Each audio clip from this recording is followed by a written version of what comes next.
জনাব তারেক জিয়া অনেকদিন পরে দেশে আসছেন, 17 বছর পরে দেশে আসছেন, তার ইনকাম নিয়ে কিন্তু কোনো আলোচনা নেই।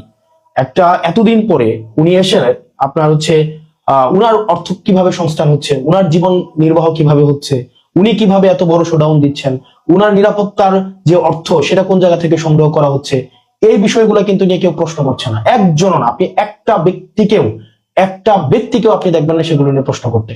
প্রত্যেকটা মিডিয়া আমাদেরকে যেভাবে প্রশ্ন করেছে, প্রত্যেকটা বিষয়, আমরা টি শার্ট কোন জায়গা থেকে কিনি, কয় টাকা টি শার্ট কেনার টাকা পাইছে কই, খাওয়ার টাকা পাইছে কই, রিক্সায় ওঠার টাকা পাইছে কই, গাড়িতে ওঠার টাকা পাইছে কই, প্রত্যেকটা জিনিসকে যেভাবে প্রশ্নের মধ্যে হচ্ছে নিয়ে এসেছে, এবং মিডিয়াতে এগুলো নিয়ে কেউ হচ্ছে রেস্টুরেন্টে খাইছে সেটা নিয়ে হচ্ছে ঘন্টার পর ঘন্টা টক শো হয়েছে।